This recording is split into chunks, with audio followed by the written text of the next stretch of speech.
Of Just Us Guys, the sports podcast with good friends and even better takes. And yeah, I mean, this is going to be the Spectacular Bowl special. I mean, it's the biggest event coming up. We can't use that one word because if you use them both in conjunction, the NFL can sue. It's a bunch of horse shit. But Really? yeah, no, you cannot use that. You can't say super and then the thing you eat out of with cereal? Yeah, so the superb owl, yeah. I just got dumber. Yep. I'm already done. The Spectacular Bowl. Yep, I'm ready to be done. Between the Kansas City Chiefs and the Tampa Bay Buccaneers. We want to just get right into it, or? Yeah, oh wait, real quick. Happy Groundhog's Day to everybody. Phil. Hey, all said be 6 PA more boys. weeks. You know what I mean? It's a big day for us. Yeah. Didn't they do something special? They did it virtually Evan, or are you something? for real? Nah, there were like right now? 45 people standing around that groundhog today. The one dude I thought was gonna start making out with him, like he was in his mug. I'm telling you, it's crazy. Going to school at Cal U and then driving home Through Punksy? those weekends is not it. It isn't. The amount of people that actually go to that year in year out, they love it. It's their. Oh no, dude. The thing is, like, I always wanted to go when gosh. I was in college. I always wanted to go down just to get absolutely annihilated at like 6 in the morning. No, they're out there, all night long. It's crazy. Bars stay open the night before. Dude, yeah, that's awesome. It's 20 degrees less, and they're out there just steady mobbing, All right, but yeah, we're going to talk about the Spectacular Bowl. I am going to drop that, by the way. I'm just going to make the title Spectacular Bowl. The Super Bowl happens this weekend between the 1 seed Kansas City Chiefs out of the AFC and the number 5 seed Tampa Bay Buccaneers out of the NFC. We're going to talk about pretty much just the teams top to bottom at just about every level and then give some just wild prop bets. So I will say these prop bets are subject to change. So if you want to get the odds we have right now, you should probably make that bet now.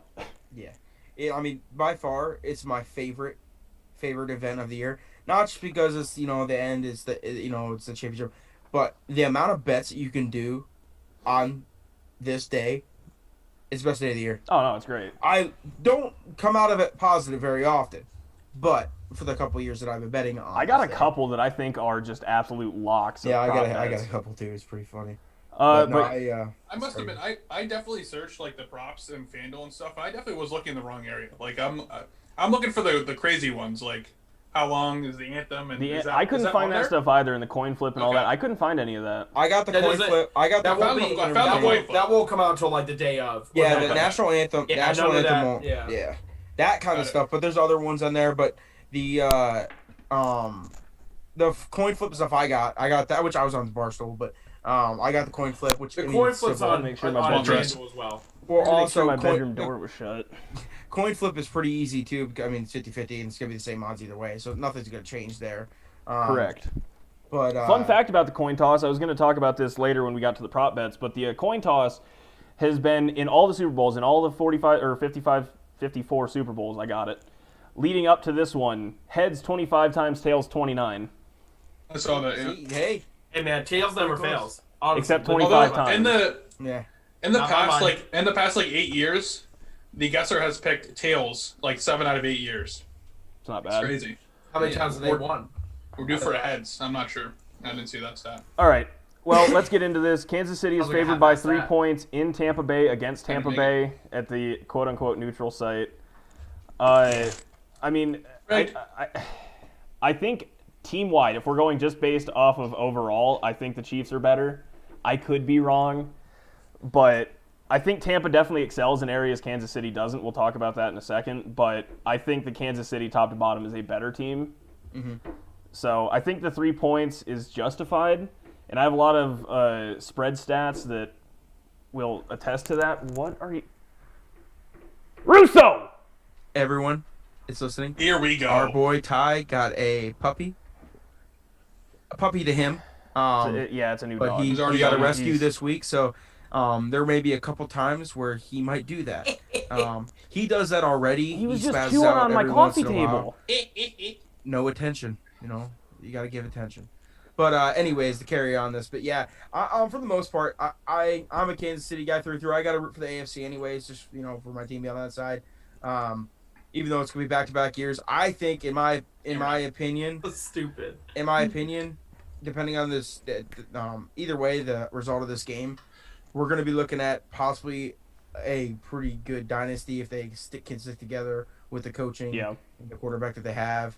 I mean, I think you can put pretty much any wide receivers around him, and he's going to do well. Maybe not. He's got 2 really solid targets right now, but like he's going to get it done either way. I think we're going to be starting to witness something special here. Maybe some Brady, Belichick-esque. So it's gonna be exciting. Hopefully, I mean, I see it happening. I honestly do. I mean, they've already re-signed a bunch of their like key offensive players. Their defense, I kind of feel, is a plug and play thing. So if he keeps chewing on it, I'm just stuffing him in his crate. I think the Chiefs are you guys carry on. Okay, the Chiefs are on their way, being probably the next dynasty. If there's any team in any sport right now that has a chance to be like the next dynasty, it's the Chiefs. I mean, Pat Mahomes, obviously everyone knows about that. Even if they lose like Tyreek Hill, or anything like that, like Andy Reid is the best offensive coach in the NFL. He's been the best offensive coach for the last 20 years. Like, he knows what he's doing no matter what the personnel is. And we have to somewhat give the team credit for developing Travis Kelce into the best tight end. We have to give them credit for developing Pat Mahomes. We have to give them credit for developing Tyreek Hill. So, like, they're going to be great. Like, Clyde Edwards-Helaire is not a top-end running back, and he had a pretty good season as a rookie. 800 yards, 4 touchdowns. Yeah, and he's not a top-end running back at all. So, I mean, as far as that, and like Ty said, the defense is plug and play. It's been plug and play for the last 3 years, and it's going to continue to be that. They don't need to spend, millions of dollars on a defense, because all they have to do is know, hey, if we get a team to not score 24 points, we're going to win no matter what.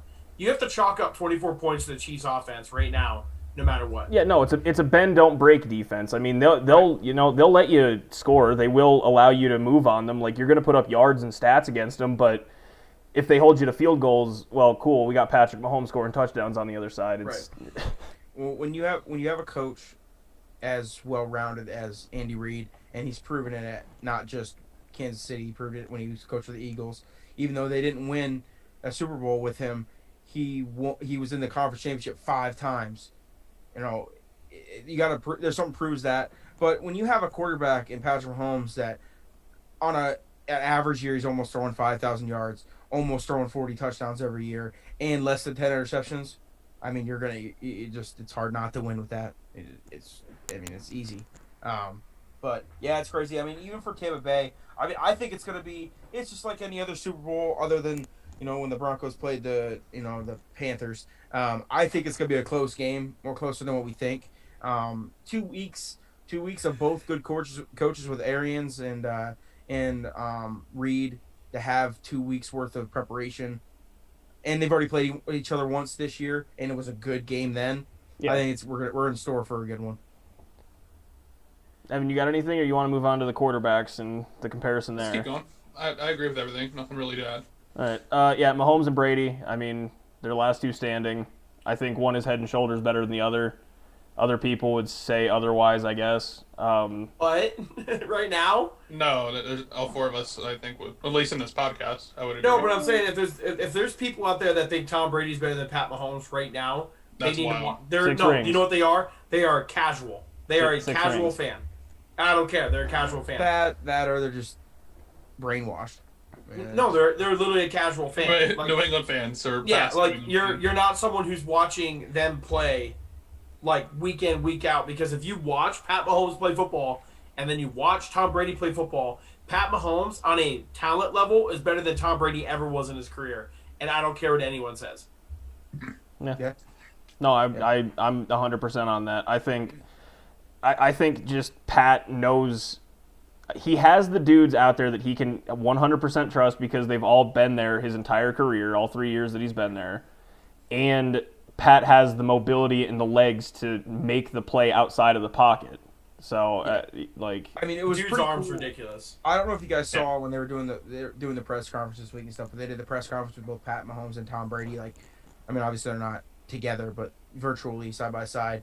And Tom Brady, you could hear what he was saying is how special Pat Mahomes is. He's like, yeah, I can't make the throws he can play anymore, but he gets in the pocket, and takes not a three steps back. He takes 5 or 6, and then he just flicks it 60 yards down the field. He's like, I can never make that throw. I can't make that throw now. I couldn't make that throw when I was younger. So like, it's really cool to see, and Patrick Mahomes is obviously gassing an idol of his that he grew up watching.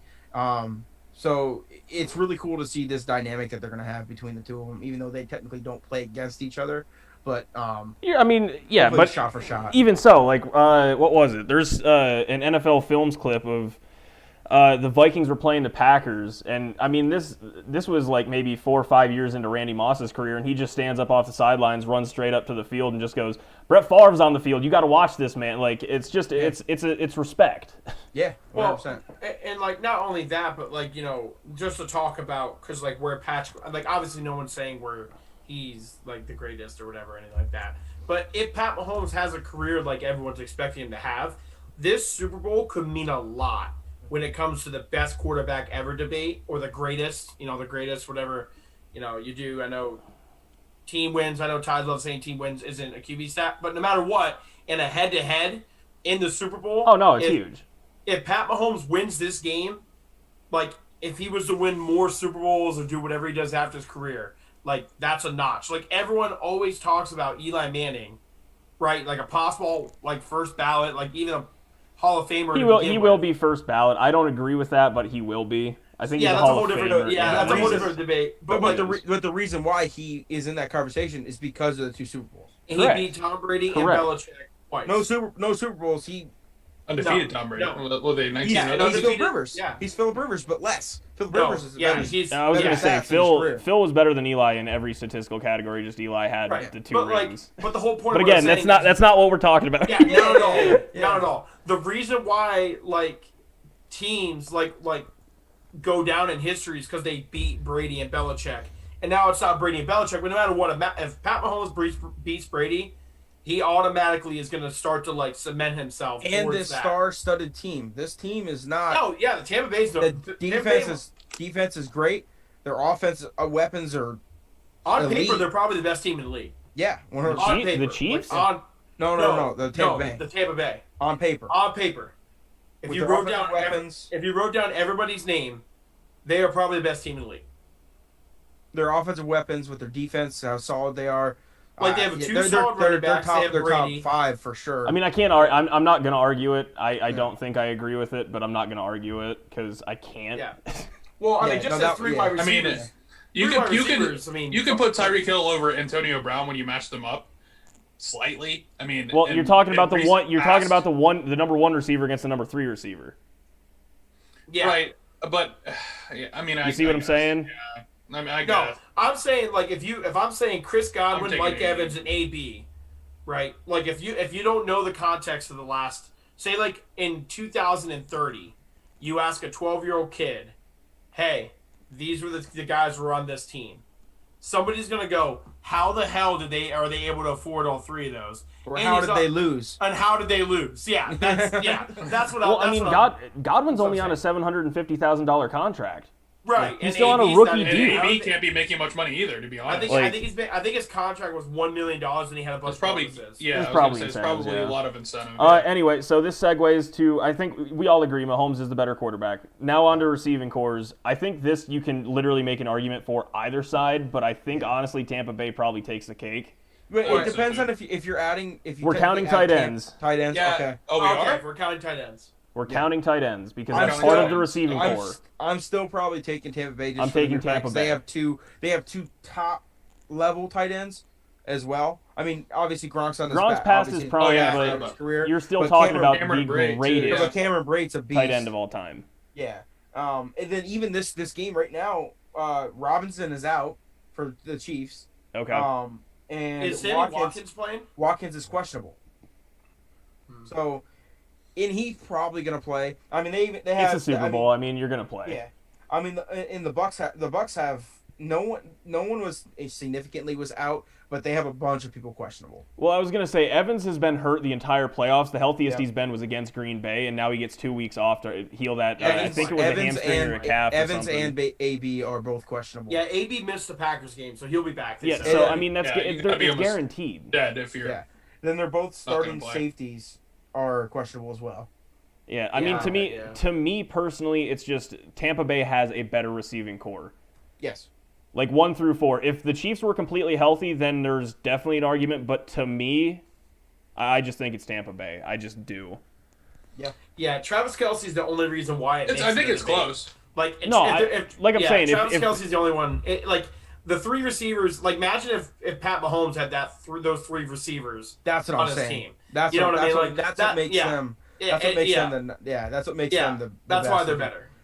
You switch the teams over. Does Tyreek Hill do as well? Which I don't know. I think Tyreek Hill would do really well with Brady because of slants and quick throws. Tyreek Hill's gonna do well with anybody. Yeah, but I'm just saying. Like I think he do well with anybody. I think he would be like almost even better, because of those type of throws. Well, Tom Brady thrived with a really good slot receiver, and I mean, if Tyreek Hill was in any other offense, he's a slot receiver. But because he's on the Chiefs, they know how to get him to be wide receiver 1. Yep. Mm-hmm. Yep. So speaking of this all plays into this. We'll just move on to the front 7.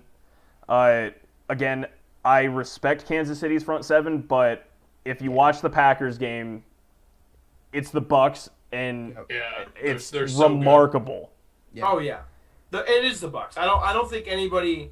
That's why when I said on paper they might be the best, because like we're literally talking about the Chiefs. No, and we're going back and forth at this point. Yeah, that's why. Like the Chiefs front 7 is unreal. Like they're unreal. No, they are good, but I think the Bucs are just head and shoulders better, and especially now that Vita is getting more reps because he only got like a half a week last week leading up to the Packers game.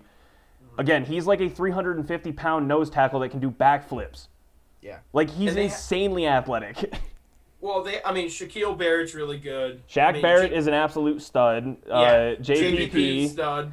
The other end, and Ndamukong Suh. Their front 7 is literally a fantasy roster. Crazy. And Wade, I don't know his first name. The middle linebacker Wade. What's his name? I don't know.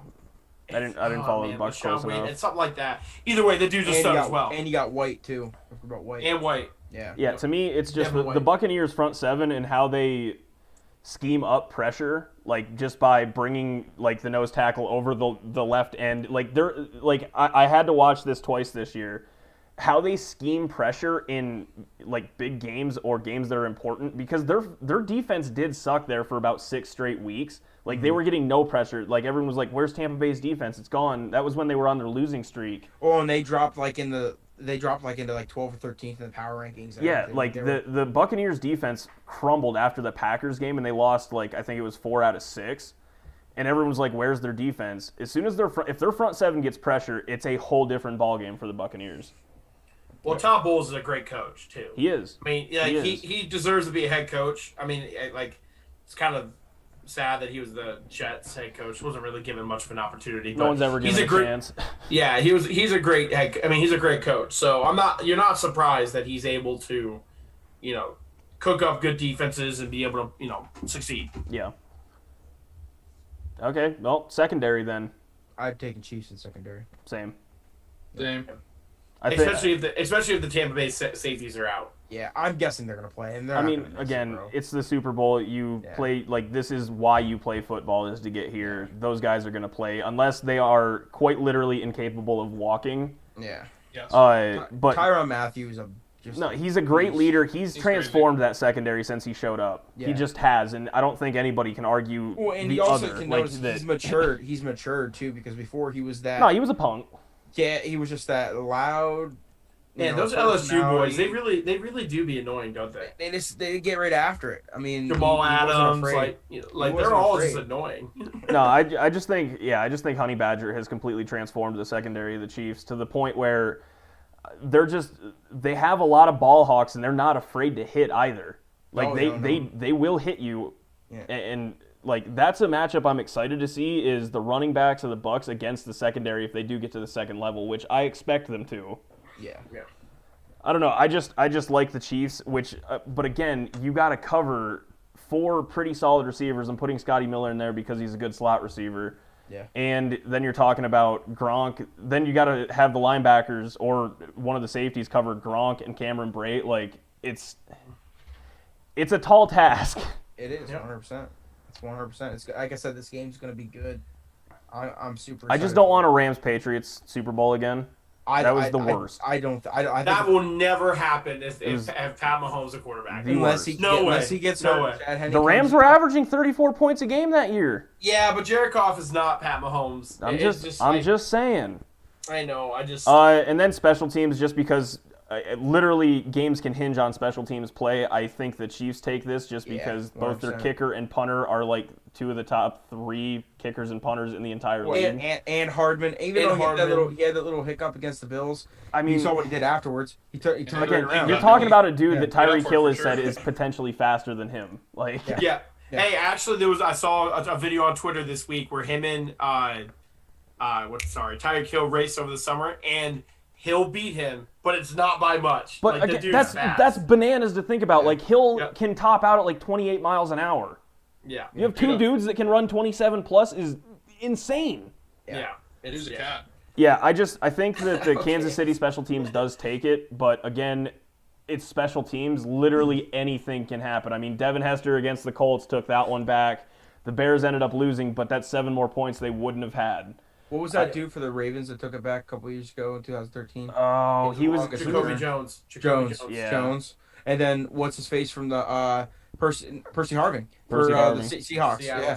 I mean, we haven't seen him. Yeah, no, I'm just like. Well, there was a dude from Chicago that did Devin Hester. Devin Hester the opening kickoff. It's never happened. Opening kickoff. That's crazy. Yeah, and they lost, but it doesn't matter. I mean, it's still insane. Still huge. Yeah. But yeah, I mean, special teams in this game specifically does play a huge part. I mean, the game can hinge on it. Like if Harrison Butker, misses a chip shot of a field goal, which he never does, or if their punter only punts at 30 yards. I mean, all of these things have a direct impact on the game, especially in this game.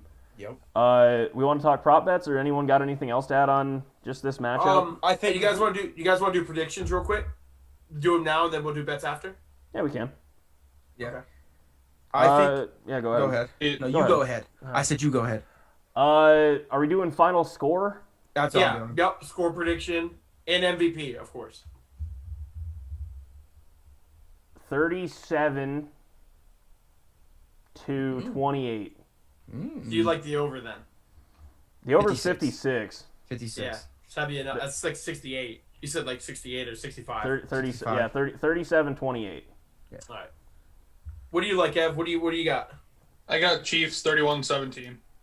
Ooh, a little bit of a blowout. And the under. You like the under, don't you, Doyling? Mm-hmm. Doyling. Wait, Evan, what was that? 31-17. I'm taking the Chiefs -3 over. Rocked with them last year. I sweated the absolute shit out of that bet. They were down, and we got her done. So I'm gonna go Chiefs 34, and the Buccaneers 27. And Brady has a chance to tie it up at the end, and they stop him. Interception. I am taking the Chiefs 30. Buccaneers 20. 30-20. That's a conservative pick, bro. Am I the only one? No. How is that a conservative pick? They're supposed to cover by 3.5. Yeah, Cal, you're going over. And you got them at 7.5. Is it 3.5 now? Yeah, on FanDuel it's 3.5. When I checked earlier during this, it was 3. -3. So DraftKings and FanDuel are at 3. Barstool Sports is at 3.5. Okay. But anyways, I just want to comment on Cal. Cal's like, "Oh, we'll keep it within a touchdown." No, I'm talking a 2-score game. I'm talking 2-score game, baby. Yeah, I mean, I just think that the Chiefs are going to pour it on. I think they will come out slow, but I think that the Chiefs will just pour it on like they always do in games that matter. Yeah. All right. Speaking of my prop bets, do we want to hear the stats that I have, like the random stats that I have first, or we want to go to the prop bets? I got a couple ones too. They might be the same, but Okay, so in the Super Bowl era, Mahomes has the highest cover percentage, 61, or the 4th highest cover percentage, 61.5 games in the Super Bowl era. Brady is 8th with 59.5. So normally they both cover. Let's see. This one to me doesn't truly mean anything because we're going back to Tom Brady in the Patriots era, and I don't like counting that this year because they are not the same team. But since 2015, the under is 22-9 in Brady starts, where the total is over 50. Love that. So the under might look good. Listen. Just a comment. 56 is a lot of points. Tom Brady has only scored over 30 points twice in the Super Bowl. He's been to now 9 times. Going to be 10. And that was Scored the over Falcons Eagles? It was the Eagles, and it was the Falcons, and he won one and he lost the other. Let's see. I got some more here. The Chiefs are the 5th team to reach the Super Bowl with a losing against the spread record, 8-10. The only team ever to win with a losing against the spread record, 2012 Ravens. Well, they will be if they win this one. True. They're going to be 9-10. Here's another one. Again, I'm not laying much merit on this, but since 2018, Brady has covered all 5 games with at least 13 days of rest, including the Week 14 game where they had their bye. Yeah. Let's see. The spread has not come into play in the last 11 Super Bowls. Winners are 46-6-2 against the spread. The last team to win but not cover was Pittsburgh in 2008. So, the again, the AFC have won and covered 5 of the last 6 Super Bowls. yeah. See, I like that one. Yeah. Here's I would one. also just like to point this out. Yep. After 22 years of Andy Reid's head coaching career, he is 18-3 in the regular season after a bye, and he's 5-2 in the playoffs. Yeah, he's after a really bye. good. So if you give him an extra week to plan, he wins. Well, He might have to play center this week. And yeah, no, that's another big thing with the front seven that none of us brought up, but the Chiefs line is decimated. Yeah. Another one, Kansas City over is in the rushing yards for Mahomes. Oh yeah. Kansas City is 19.5. 5-0 against the spread this season when the line is between +3 and -3. So, but it's 3.5 right now on Barstool. So I mean, but also in the last 10, Kansas City is 2-8 against the spread, but they did cover their last game. So leading into the Bills game where they were 1-8. And then this is literally the last one. Tampa Bay has covered the last 4 times they've been an underdog this season. So again, like stats are at this point literally more or less a toss-up. Like the two that mean the most to me: Kansas City 5-0 against the spread when it's between 3 and 3, and then Tampa Bay's covered the last 4 times they're dogs. I mean, I don't know. but This again, stuff is like fun. Cade said, I do lay some. I would put money on Andy Reid to cover or just win the game outright because of how he does after buys. Yeah. So what's crazy 18-3 too right now? First off, 18-3 and then 5-2 in the playoffs is literally insane after a No, bye. it's Like that's really good. you might as well just chalk it up. Chalk up the W. I will say right now, and I think that's probably the reason why it's at 3.5 on Barstool. They're 3.5 -3.5 plus 100 for the Chiefs at -3.5. Okay, so yeah, they're hedging that a little bit then. Yeah. So whereas like DraftKings is -103 at minus that 120 half point is at worth it. -3. Yeah. So it's at plus 100 even money if you go throw your money on Barstool Sports. Sponsor us. Yeah, that'd be great. All right, anyone want to do their prop bets? I just got done talking a lot. If someone else wants to run through theirs, if they have some, and I'll just shut up if I have that as well because I have 6. Evan, do you have any? You want me to go? Yeah, I only got 2, so I'll be short. And sweet. Well, I mean, at the time, I only have 2, so I'm picking heads. Throwing the freaking house on it. Hell yeah, brother. Hell yeah, Write brother. that time down there, Ty. Heads all the way. Heads all the way, baby. And here's an interesting one. Might throw a quick hundy on it, alright? Like we said, the Chiefs line is decimated. No center. I think it's their right guard is the other one. Yep. All right, right guard. I'm betting the safety. Safety. You gotta take a safety. Patrick Mahomes is What's the odds on that? the way that What is the odds? it's plus 1,000. Yeah, plus Oh 1,000. my god! Yeah. Throw a hundy on it. Bro. Dude, I'm telling you, Patrick Mahomes scrambles just like Josh Allen. You've seen it this year. Josh Allen, lots of like 30-yard sacks. Patrick Mahomes has that tendency. Now, obviously, we're not comparing 2 quarterbacks, but I'm saying like I've seen Patrick Mahomes do that where he runs around the field and shit. So, Oh man! runs around that end zone. JPP just might give her the old Hit him with Everybody hit him with his good hand. yeah, that little off the top rope. Off the top, bro. That's my 2 so far. There's gonna be more, but it's only Tuesday. All right. I have a couple that I like. I mean, obviously they're prop bets and they're high odds and everything. But MVP to the losing team. Oh, okay. Plus 5,000. Whoa, That- dude! with that I throw one- a dollar on that. With that one, you got to ride that the Buccaneers win. and Mahomes still goes for 4 touchdowns. Throw and 450 yards. 5 touchdowns, 500 yards. Hey, that one's fun though. I mean, it is what it is. I'm over here going one- with like things I really believe are going to happen. We're this throwing one out I safeties really believe and could other happen. team MVP. Yeah, that's what I was saying, dude. This one I really think could happen, and I'm gonna put money on it. Is to go into overtime is plus 100. I mean 1150. Like what, 1100. 11,000? 11,000? Okay. Yeah, 1150. Is to go into overtime, and then to either team to successfully have a 2-point conversion is plus 230. I like that a lot. That's I like that a lot. I just added. Yeah. I'm writing that one down. I just added that to my my list. And then opening kickoff in a touchback, no, is plus 230. So if they no return on it- the touchback? No on the touchback. If they return it, That's plus free 230. money. That you don't get you don't get touchbacks in the Super Bowl because Pat McAfee was just talking about it today. It is quite literally a brand new ball that they rip out of the box and set down. Yep. So plus 230 on that one for no. So And you then, get to go as far as what you're saying? Yeah. Okay. Yeah, it can't fly because it's not worked or like they haven't been able to like make it any flexible. It is literally like kicking a cinder block. Yeah. Oh wow, that must. And then the last one Not a that I fan. have Not a on this fan. one. Last one I have on this one is Tom Brady over rushing yards. 0.5. I saw this. 0.5 I saw this. yards. Yes, That's sir. 140. Yes, That's sir. 140. 0.5 yards. That's a QB sneak for a first down. Yes, sir. Or just That's a a goal touchdown. line. Yeah. Or a touchdown. Yeah.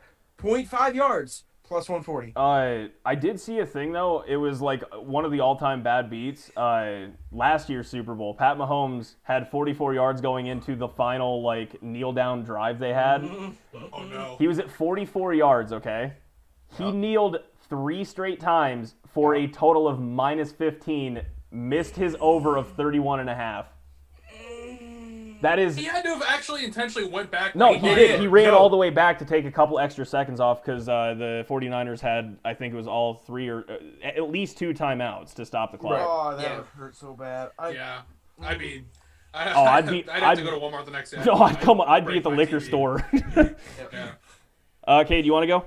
Yeah. So I had 2, but now Cal made me add at least. Yeah, you got 2 Now I more. got- That's fine. Cal made me Those add 2 couple more. those He's couple like are 2, and then not it's to like do. Cal maybe add it's 7. Cal, now Hey, I got trust me, 8. boys, I got 6 right here that I looked up, and I feel semi-confident in. Yeah. All right, so mine is the tails. Tails never fails. I don't care. I will literally live and die Don't fade on that me. tail. Dude, it's not fading on a coin flip. You know what I mean? That's true. And then I'm Still take. hurts. Yeah, it still hurts. I was taking the Tom Brady over half a rushing yard as well. Also, just to give everyone a heads up, Cal didn't mention the over is actually the underdog. Like it's actually. I think what'd you say, Cal? The under was minus like Minus 180. 108. Under a half a Minus yard. 108. Yeah. Yeah. So if he does not run a yard, is minus 108. But what if he kneels down at the end of the game? I'm not He's worried not about gonna. that. He's not gonna. They're gonna lose. Yeah, they're close, yeah. So, anyways, I'm taking the over half the rushing yard for Tom Brady. I am now adding, mental note, I am now adding the touchback, the plus 230 for a touchback, and I'm adding the overtime. No touchback. No touchback, sorry. Yeah. No and touchback. I'm adding the Overtime is. overtime Yeah. plus 1,000, whatever it was. I'm 150. adding that. There he is. I'm adding Yeah. both of those. Those are my 4. The 2. Don't forget about the 2-point conversion. I too. would really like the 2-point Oh, conversion. Yeah. shit. 5. I I'm really adding that like one. the 2-point conversion. That one's yeah, I mean, that I'm No, up. you need to send guaranteed. these to us. I'm up to Yeah. 8 right now. I will. Yeah. All right, so me.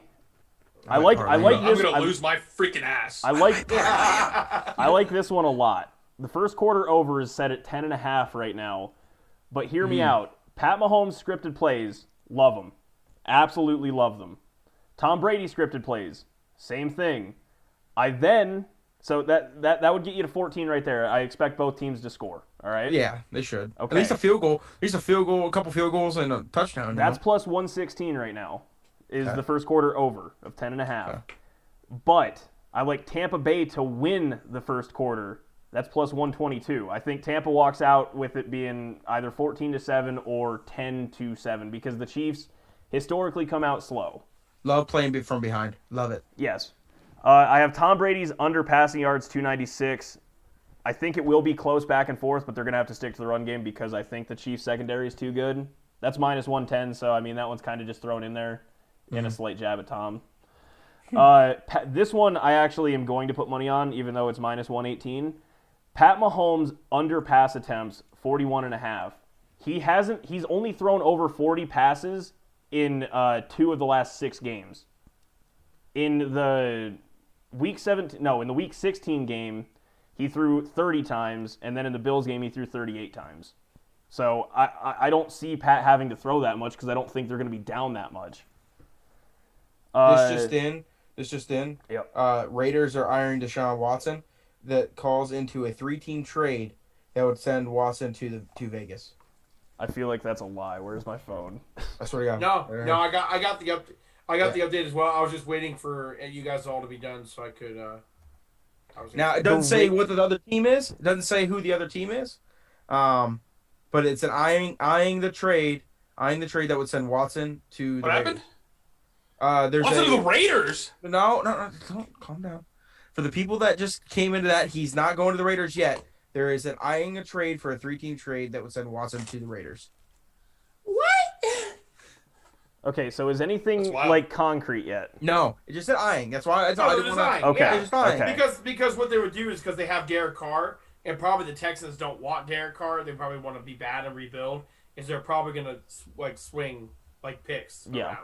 It just caught my eye. I know. Well, and again, you got to remember the Raiders also have a quite literal assload of picks from the Bears. So yeah, and I only wanted to say it too because if it does happen tomorrow, just say it's breaking. We already had to talk breaking about news. it, so it's already good. All right. So Pat under passing attempts 41.5. Like I said, he's only passed over 41 times twice in the last 6 games. I think I like those odds. I don't see the Chiefs being behind enough where he has to throw 42 times. Nice Totito scoop. Gronk anytime touchdowns plus 230 right now. I like that. And then this is my parlay prop that I am damn near certain is going to hit. Okay. Mecole Hardman over 28.5 yards and an anytime touchdown because he's also the returner. 28 yards, you said? 28.5 that was yards. my block detector. That's one catch. When you parlay them, plus 311. Okay. That's one catch. I'm a huge fan of that. I'm a huge fan of that one. Yeah. All right. Well, I like that one as well. I'm a huge fan of the Mecole Hardman They one. like throwing little shovel passes to him too. Yeah, they just do that little pop pass. All he has to do is catch one ball. He can break it for 50. Yeah, well, and then an anytime touchdown when, again, he is not only an offensive threat, but he is a special teams threat. He's going to have a lot of touches. He's going to have a lot of scrimmage yards, too. What's his catch? That one I didn't look at, but, I mean, you might as well just triple parlay him if it's reasonable. I'll look one second. Triple it, get it. Yeah, why not? Anyway, with the Watson news potentially being a thing in the close future, let's talk about one that did happen. Matthew Stafford is no longer a Detroit Lion and is now an LA Ram for Jared Goff, a 2021 third-round pick, a 2022 first-round pick, and 2023 first-round pick. My first comment, and I'm going to say this, maybe not Ty because obviously it's a divisional rival, but I don't think anybody in the NFL could not be they are the happiest man alive for Matt Stafford. I respect Stafford. He's not going against Matt Stafford. Yeah. No. But I'm saying Jared Goff. I'm just saying I don't know how whatever. But I'm just saying as a fan, the Lions I'm thank God finally. Dude, the Lions beat the Packers 6 times in a row before when LaFleur came in. Yeah. Thank God, it's awesome that we finally get to see how good Matt Stafford is. That's the best part. He's got a lot to prove this year. Yeah, he has a lot to prove. And I honestly, I don't see how he doesn't throw for 4,000 yards and 35 touchdowns. That's what I'm saying. He does that with Detroit every year. And also, I'm gonna say about it is I think this catapults the Rams to 1 or 2 in the NFC going into next season. They are the Super Bowl favorites already next year. Yeah. That's come out. Betting odds on the 2022 Super Bowl are on the Rams. Yeah. Well, man, this might be my time to bet the Chiefs. We should. Yeah, true. We should have a moment. We should have a moment of silence for Jared Goff to go from living in LA to Detroit. He's gonna have to get some grit. He's gonna have to get a bulletproof vest. I mean, honestly, I will like, say though, he's going for playing in nice weather to a dome. So weather-wise, it's not gonna really affect him much. But he's gonna play in Lambeau twice. I mean, Wait, once. didn't they have a brand new Lambeau stadium, don't they? once, Chicago from once, a brand new stadium, Minnesota too. That is a sucks. dome, but Yeah. I don't feel That bad really for Jared sucks. Goff because Jared Goff has been like everyone wanted to hate on Carson Wentz for one season of declining. Jared Goff's been declining since the Super Bowl. That Yeah. Super Bowl was bad. hey, Tom Brady is Jared Goff, and 3 everyone points. likes to see him fail. It's weird. Yeah, like Jared Jared. Goff. I don't hate Jared Goff. His wife is an absolute I'm just smoke like, show. I just. Oh, she's stand there, it's divorcing. like, Smoke show. Should It's be just done like- to. does he deserve to not be the starter for the Rams anymore? Probably. Like they're No, a I team, don't. I don't think he does. I mean, Yeah, Sean, they're a like, team this year that would have won their division and probably would have possibly been in the NFC Championship game I really if can't they talk. had Matt Stafford. The thing is, I can't talk any smack because, like I said on the podcast, Jared Goff played his ass off against the Packers. He did everything he could. Like, his best game of the With year was pins in his arguably against the Packers. With pens in his hand. Yeah, with like 3 screws in his little meaty chicken wing right here. Has Yeah. anyone freaking heard hurt. from that Wolford dude? Is he okay? Does he have a broken neck? He might be just dead. I don't know. I mean, He kind of like just fell off the Hey, face. it was good. Yeah. Good he career. had to be. He had to be okay enough because before the trade, they said that Goff and Wofford were going to have an open competition. That's just, Dude, that's just you guys- insane. That's Yeah. wild, bro. Yeah. That's you know just the insane. movie The Lion, the Witch, and the Wardrobe? Yeah, I do. Pretty good movie. Yeah. He looks like the Minotaur. Oh my God. Looks just like him. Look it up. What the hell? Look it up. All Looks just like right. him. Predict the Lions. FanDuel just tweeted out a thing. Predict the Lions' record next season with a picture of Jared Goff. 10-6. 1-15. Jesus. I mean, Oh no, four- Lions. Oh, Lions. Yeah. I didn't mean to say Yeah, 10-6. I thought you were 4 going and with the Rams. 12? 4-12. I'll give him 6-10. 3-13. Also, have you guys seen the rumors? Since we're talking about like trades and rumors and everything, there are potential there's whispers out there of the 49ers trading with the Vikings, Garoppolo for Cousins. Kirk Cousins. Yeah. Kurt Co. Hey, listen. Most I overrated mean, quarterback Kirk- in the league. Nope. No. What? I'm a Kirk I'm Cousins big- I'm- fan. I'm- I big knew, Kirk I guy. knew Cade was gonna say I'm that. a so I'm big big Kirk Kirk Cousins guy. fan. I'll tell you why. He's underrated. There's in my nobody in opinion. the NFL as a quarterback who's more underrated. I than think Kirk he's Cousins. underrated, but he is overpaid. That might I be think so, true. too. But he I- had 30. Okay, but wait. If I said to you 35 touchdowns, 13 picks, and 4,300 yards, No, that's he earned that money, but he Average. hasn't played You'd up be to speaking that. statistics. Like, I'd be saying- Average. I'd be talking an easy top 10 quarterback. no, I don't think I think Kirk Cousins is underrated when it comes to like ranking discussions. I do believe he is overpaid though. That's fine. Mm-hmm. I mean, that's fine. I think he's overpaid because he was the person that reset the market. I No, think that's he what I'm did, saying. and that is Yeah. I mean that's just good timing on him. But Right. But like, let me ask you this: who's better, Dak Prescott or Kirk Cousins? last season, one no, played, one didn't. No, the last 2-3 years. I think that you could probably go interchangeable. I mean, if you're I think Kirk. I think Kirk. Kirk's been on better teams. He's won more games. They're just as good as statistically. no, that's what I I'm mean, saying. I like- think the Vikings and Cowboys, you could make a quite literal. Yeah, I think you can go either way. That's I why. don't know. That's why I don't I'm a think. big Kirk But stan, this is so. why I don't think Dak is worth his $45 million that he wants. Like it's the exact No. same reason I didn't think Kirk was worth 35 when he signed or 33 when he signed that thing. Dak's worth $30 million.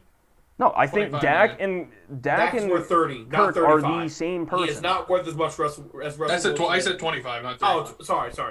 I was saying 25 to Russell 30 Wilson million. and Aaron Rodgers are $35 million. Yeah, he's a $30 million quarterback, Yep. and Jerry Jones would be stupid to sign him, but he also signed Zeke to a massive contract. So He's not gonna. I bet. I mean, we have all off season to do this, but I think Dak's gonna play for Chicago. Let's not. Hi-town. Let's just, I think he's gonna. let's just not. Mention titties. I think the Bears are gonna have to settle, and they're gonna settle for Dak. Yeah, let's not do that. All right. Where are we at now? We good to move on to other sports, or anyone got any other football talk to talk about? Nope. All right. Matt Stafford, I'm a big fan. Let's go. No, I'm a big fan of the Stafford trade. Good I luck. am. I would like to see To Stafford be honest, succeed. I think the Rams will go 13-3 next year. Oh, they're gonna be really good. They're gonna be really, really good. As long as that defense stays healthy. particularly Aaron Donald. So on to the NHL. I'm just gonna pretty much speed run this. Let's see. Starting off with an absolutely bonkers stat. Leon Draisaitl and Connor McDavid of the Edmonton Oilers the other day against the Senators combined for 11 points. There was a total of 8 goals scored. Leon Draisaitl had 6 assists. Connor had a goal and 4 assists. It's just wild. I don't think that happens very often. I don't recall it happening ever. So, yeah. Evan, you said you wanted to add something to it. Yeah. So Cal City took the under. I did. The final score was 8-5. Yeah. Oh my god! Did they play with a scored college goalie? They played with a college goalie? It was a 6.5, and I took the under. That's rough. Yeah. If you look up the NHL player rankings and points, Connor McDavid is 1 and Draisaitl is 2, 22 and 21 respectively. However, the Edmonton Oilers are 5th in the North at 5 and 6. This is becoming more of a pattern for Edmonton. Connor signed for a long-term contract and puts up all these stats with Leon and stuff, and it looks like the same Oilers year in and year out for me. No, I think I think it was Connor's second year they made the playoffs.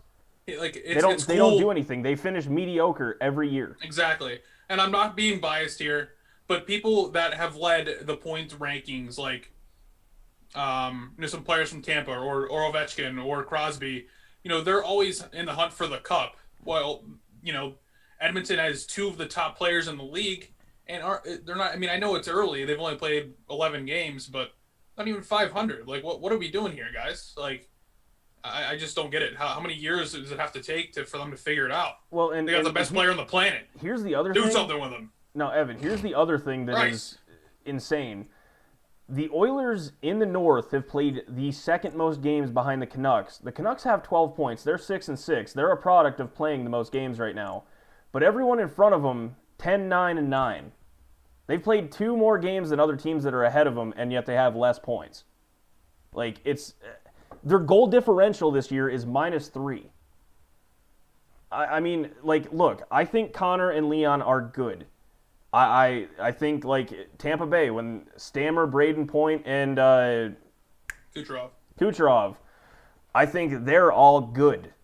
And this isn't even a homer thing for McKinnon. And Hedman, too. You gotta, throw him in there. Who? Victor Hedman. Oh, yeah, Victor. No, I mean, yeah. Breadman? That's Artemi Panarin. That's New York. No, it's like the Lightning. They have these guys that produce at a consistently high level. I mean, Braden Point was arguably the best playoff player last year, but unfortunately, Hedman existed. So yeah.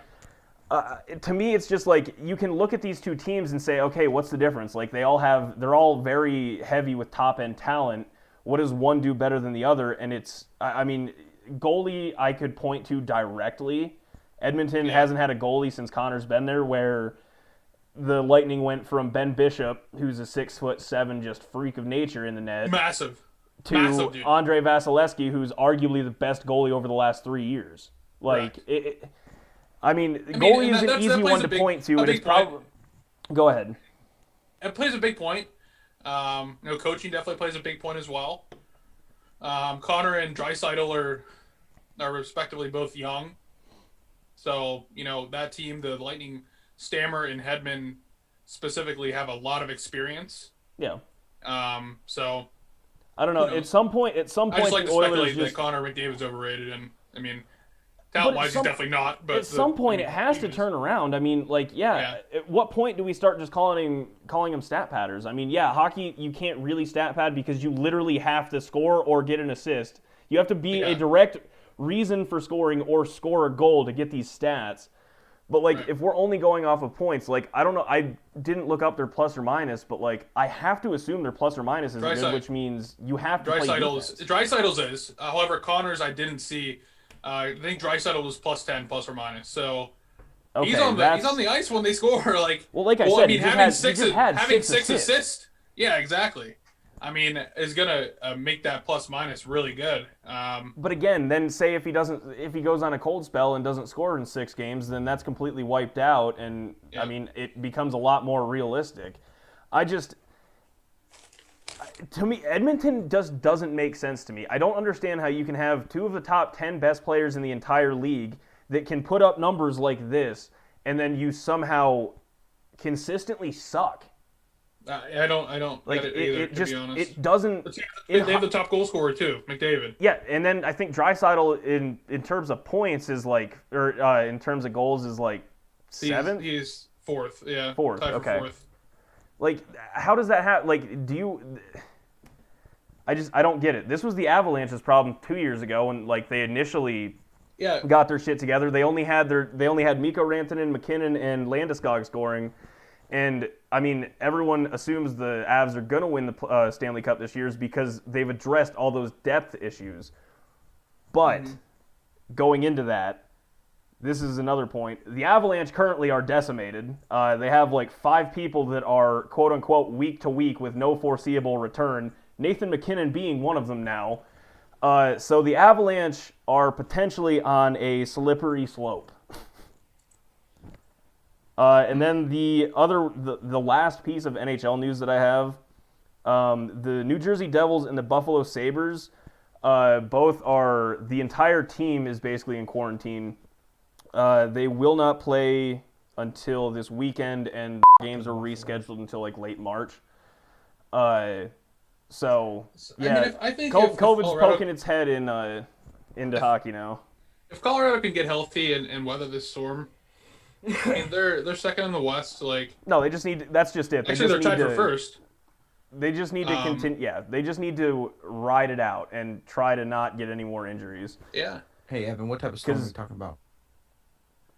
Hurricane, Injury snow. storm, Kyle. I mean, their differential is Heard of the that one. division by far, maybe the best in the NHL. No, No, Montreal's the but best. again, yeah, That's it. I mean, Never heard of an injury. The last thing that I had was some of the surprising things that I'm seeing here. Like the Montreal. Canadians have the best differential. Yeah. What? Montreal What's last the year was one of what's the plus? plus 15. Montreal In the is entire league? somehow Yeah. is somehow really At least good. they're covering. Hey, how's a good betting note? In 9 games too. Yeah. They're somehow really good again. This is Montreal. They're super. They are super young too. No, Super it's. young. I think your oldest player is probably Shea Weber. We're Yeah. talking about Montreal here. It's plus 15. Yes. Noted. Point differential, yeah. Noted. That means they cover a lot. Well, they're 6-1 and A 2, lot. so at least they've lost 3 games technically. They still could have covered those if they weren't the favorite. Well, Right, yeah, if they yeah, were, if me they too, were, I mean, yeah. if they're plus 1.5, but Yeah, Montreal's good again. The Florida Panthers are leading the division in the Central. that one is surprising. But I think that one might fall off. I just think. I couldn't even tell you a single player on that team. No cap. The Panthers are 5-0-1, but then the Yeah. Stars are 4-1-1. I mean, the thing is, it's a 3-way tie for first used to in be. We went to that game. Central. Yeah. Like Lightning, Blue Jackets, and Panthers are all tied for first. So It's crazy that the Panthers are in the Roster. same division Let's see if I know as the Blue anyone. Jackets. oh yeah, I They don't are know very anyone close on to this each other. team, Ty. Yes, I sir. couldn't. on the Fort Panthers. Lauderdale and Columbus are really close to each other. Don't the Bobrovsky's their goalie. yeah, no, they got that's it though. They paid him like $10.5 million 2 seasons ago. He was there last year too. Yep. Barkov is the only one I know. He's their captain. Mm-hmm. I would love to get in some pads and just get pucks slapped at me. Be so scary. They're coming in All right, hot. well that's They're all I got coming on so NHL, hot. You are a unless catcher, got Kane. something You, else. I mean, things do Yeah. come out. You were used to it. Something coming at you. I am good at catching fuck, things. but- Pause. Pause. All right, Evan, we good on hockey, or you got anything else? Nope. Good. Next All right. topic. PGA What about boys. me? Do you What about have NBA? do you have anything? NBA, you No, wanna do NBA PJ. first? PJ. No, PJ PJ. first. Yeah. Oh, let's go. Kate, I want you. Come on, Kate. Lead it off, kid. You want me to lead off? I'll lead off. Yeah. All right. So, probably not a lot I of got the people rule know, right here. but this weekend there was some pretty big controversy on the PGA Tour, which actually doesn't happen very often. So, whenever it does happen, the PGA like tries to like smother that. The PGA Tour tries to smother it, where guys like us like to exploit it. Like we're trying to see some like action here. So what happened was on Saturday on the 10th hole of the third round of the Farmers Insurance Open, which is one of the biggest, which is a big tournament, big good field in it. Yeah.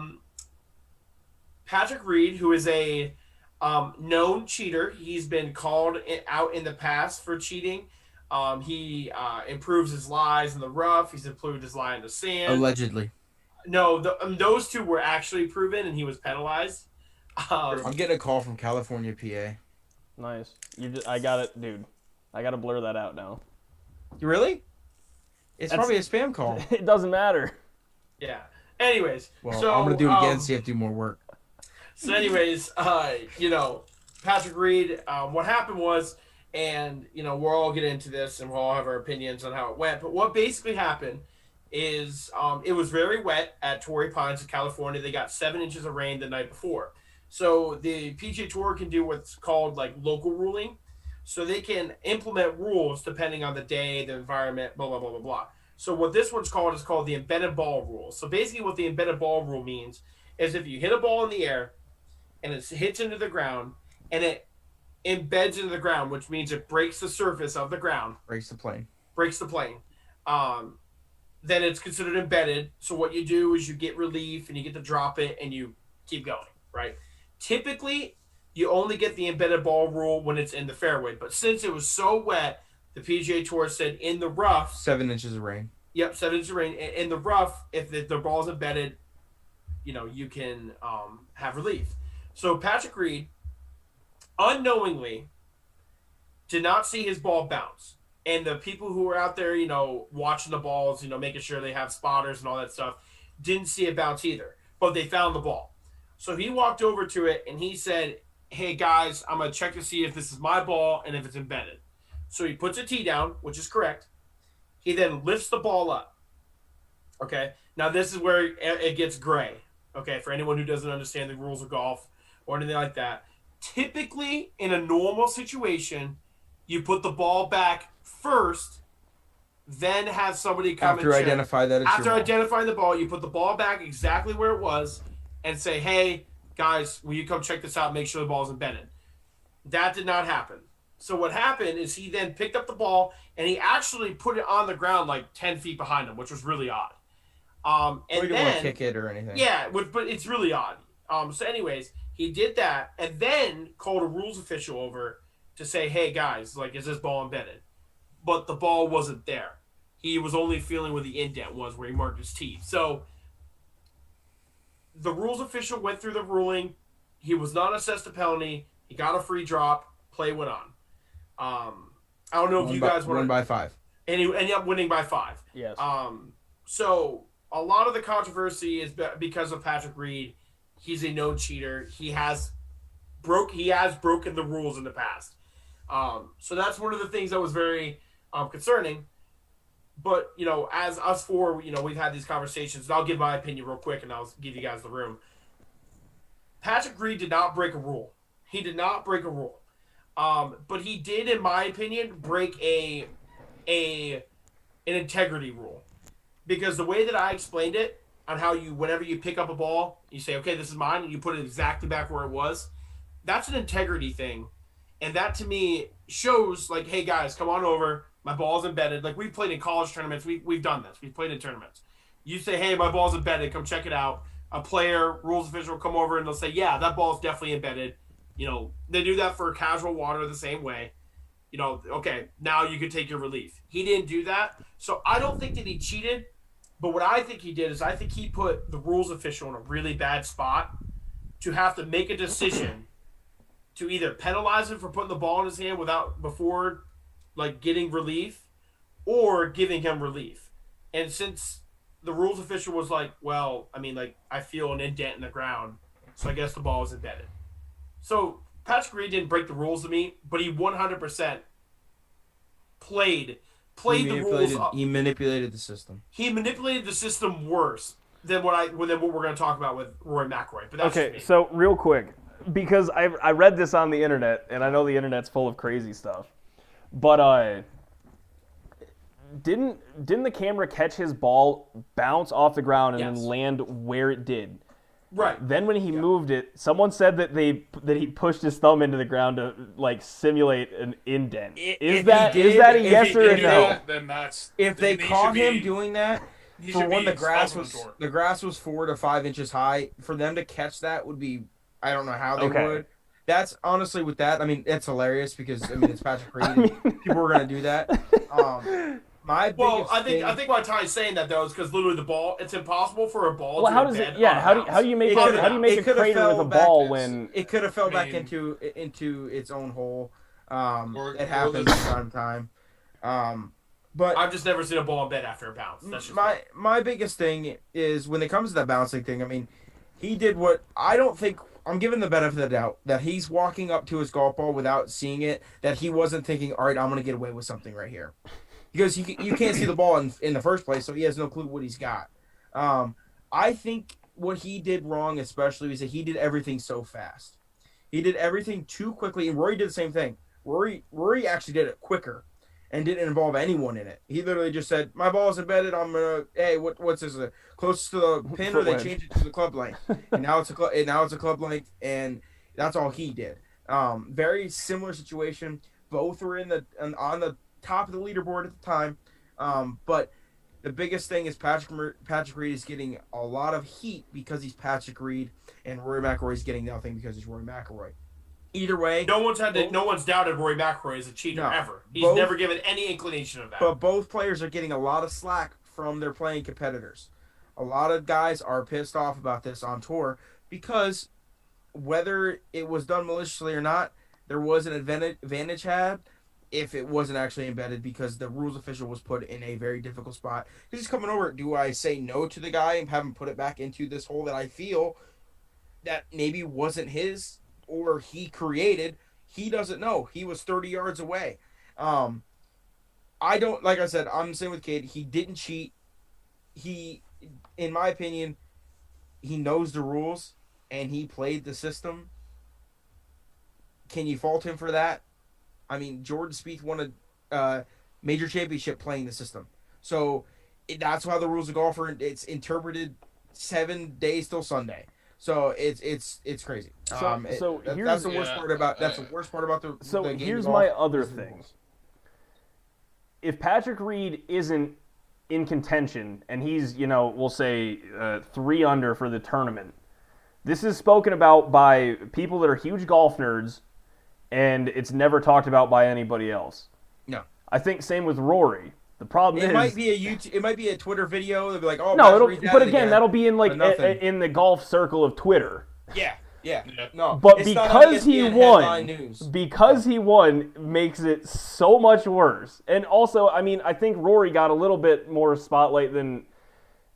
No, he actually did. Compared to Pat, he didn't. But again, No, Pat the won. only But reason- Pat the won. only reason But Pat won. Rory So, McIlroy was brought up is because Patrick Reed's wife went on her burner account on Twitter and roasted Rory McIlroy. That's the only reason why he was really brought up, because no one would even say anything, because the cameras were barely on Rory at that point. Even though it was on 18, no one even brought it up. The only reason they brought it up was because it's Patrick Reed.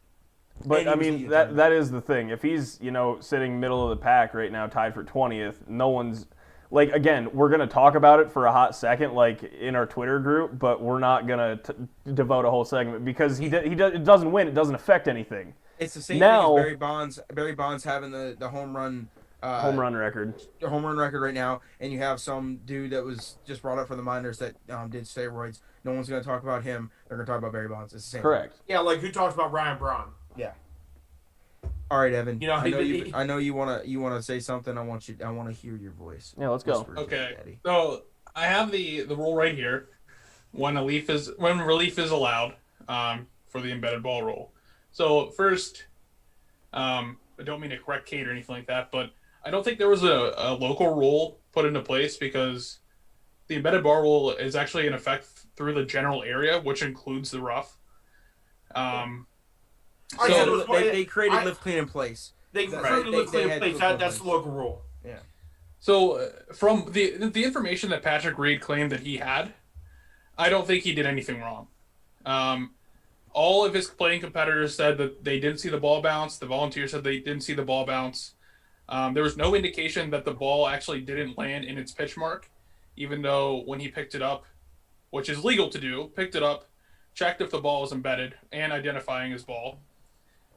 He thought it was embedded. So the rough at Torrey Pines is arguably very thick. Arguably, is very thick? It is very thick. Very. Okay. 6 inches. Not arguably, Okay. very thick. So, I mean, seeing a pitch mark or even feeling for it is, not unreasonable. So that's what the rules official did. They deemed it that it was embedded. He brought over rules official, took relief, and somehow there was a controversy. Now, it is Patrick Reed. That's why there was a controversy. And he has, when myself, Cade, and Cal had these, and Ty, had these conversations over the weekend when it happened, we all said that Patrick Reed is a cheater. I still he is. No, he is. There's no debate. He is a cheater. And my thing is, it's not even that he's a known cheater, and this doesn't. It's just that his personality just sucks. Oh, his attitude, his personality, everything about him piles on top of that. Yeah. The number one thing in golf that you cannot have a reputation for is cheating. Golf was brought upon gentleman's game as a game of integrity, respect, honesty, things like that. And that's where this rule falls in line with. And Patrick Reed, has thrown those out the window over his PGA Tour career, where he's manipulating the rules, just like Cade and Cal said. Not sure if he manipulated the rules at all in this instance, but he has in the past with patting down his lie with a club he's not going to use. Just a blatant disrespect for the rules of the game. So, in my opinion, he didn't do anything wrong. I think what Rory did was even worse. Even though Rory is one of my favorite players, he called over, not to be confused with Rory McIlroy, he called over Rory Sabatini, I think. Yep. Who actually didn't even come and see the lie. He just said, "Yeah, you're good," and then Rory took relief. So who knows what the condition of the ball was? If it was just sitting down, Rory has never cheated before, but he could have gotten away with an instance like that because his playing partner didn't even come over. Rory just took relief on his own without a rules official. So for me, the reason why I was so upset about the Patrick Reed situation is because, at least with the difference between the Rory situation and the Patrick Reed situation is I feel like, granted we're also being biased, Rory McIlroy is not going to take relief unless it's necessary. Last year he was in a tournament and he got a ridiculous relief where his ball was I remember the head. Yeah, and he got a free drop, and the drop was so good that he literally said to the rules official, "I cannot take that drop. I am redropping," and put in a worse lie because it was that good because he was like, "I just don't feel right. I'm gonna redrop," and he redropped. It was a worse lie. So when I look at that, I'm like, okay, Rory McIlroy is not bending the rules. If if Rory McIlroy mishandled it, it was a clear, honest, mishandled mistake. He did it as the way that we would do playing in a college tournament or an amateur tournament or anything. But even in those, we've literally you have to call your playing partner. We've literally had to call a playing partner. Yeah. Yeah. But half the time, Evan, half the time when you go, "Hey guys, can you come over here? I got an embedded ball rule." Nobody go, "Oh, just take relief." No, they just go like that. But again, this is for millions of dollars. This is slightly different. Yeah, we're one more. Yeah. But my problem with the Patrick Reed situation. Well, you saying in amateur, college tournaments. How many times did the players let you go, "Yeah, you're good. Yeah, you're embedded. Okay, yeah, just take the rule." How many times? Yeah, especially if it was a lift, clean, and place day or something like that. Yep. But my biggest problem with the Patrick Reed thing is I just think that he took advantage of the rules official, and I think that's the difference. I think he took advantage of the rules official, and I think about Jordan Spieth. Jordan Spieth 100% took advantage of He knew what he was doing. I don't know. I don't even remember what he did. What did he do? He took relief from a grandstand that he was not even going to hit at, but he said it's in the his grandstand. line. It was a scoreboard. The scoreboard was in his line of flight to hit out into the fairway. If he was going to punch it out back to the fairway. Oh, so he since he took relief, he got relief all the way. He got relief all the way into another fairway. No, driving range. No, he hit it over, to the driving range. Well, see, and then hit it up short of the green and made par. So this reminds me of one that sticks out in my head where Phil Mickelson drove a ball into a bank, got relief from it because I think it was embedded because it was like loose dirt, but it was like it formed a crater in there. Called the rules official over, and the rules official's like, yeah, it's clearly embedded. Use your driver, you get relief off of it. He dropped it like 4 straight times, and it landed on the cart path every time and rolled closer to the hole. So he was like, all right, can I just move it on the other side of the cart path? Dropped it. Great drop, and then just put it up. That just happened like in the fall. Yeah. I think that was at the Travelers. Yeah, it just happened. That one sticks very freshly in my mind, so it may have been. Yeah, it's the same thing. Like, I mean, like golf, like, yes. But I remember, but the thing is that took like a half an hour for them to get figured out. Oh, yeah. I watched that live. I tell you right now, one of the it's painful. It gets painful when it happens. And that's one of the things that Patrick Reed said in his interview, which it was kind of I would say a cop out, but it's relative. He said, "I did what I did because of pace of play." He's like, "Yeah, the whole initiative for the rules of golf. The people behind us."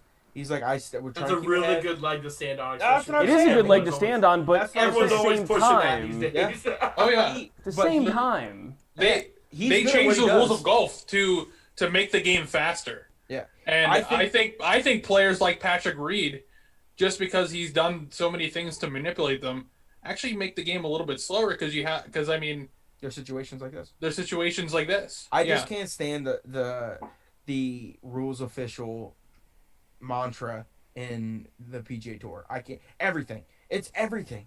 Like the common things that you should do is you should know. Everyone's just covering their ass because they don't want to get halfway down the next hole, and the rules official comes over and says, "We watched the replay, and you didn't do this right, so now you're getting a 1 or 2 shot penalty." That's what it came to. That almost happened to John Rahm at the Memorial last year, right? Yeah. Yep. But, wait, it did. No, it did happen to him because of the ball moving when he put his club down. Yeah, same thing happened. I think it was. Wait, was it? Was that Rory too? No, it happened. The worst one, in my opinion. No, where the bug was on it.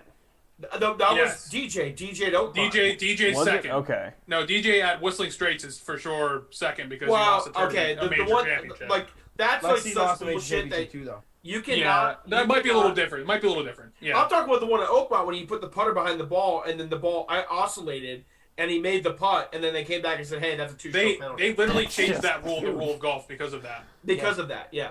All right, let's keep it moving.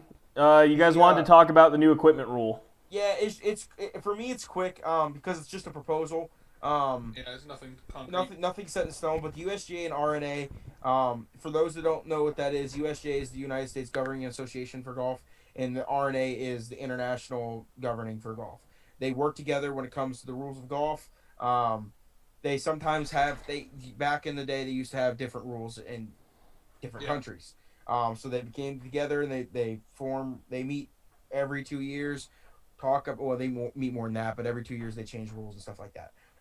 But the one that they proposed is modified rules. They met this past week and they came out today that they're interested in proposing steps that will limit distance and control distance for the PGA tours and upscale amateur events. So those high level amateur tournaments are going to be a factor in this. The 3 proposals for this moving forward that they're looking at, they're going to be testing and everything on, is 1, limit the length of the driver shaft from 48 inches to 46. There's not very many PGA Tour pros that use the 48. Ones that come to mind are definitely Bryce DeChambeau has been testing it out. Phil has tested it out. A couple of the big namers have, just to get that little extra distance on it. Number 2, tweaks to how the driver is tested, i.e. the spring-like effect, where they have like that trampoline effect within the face and inside.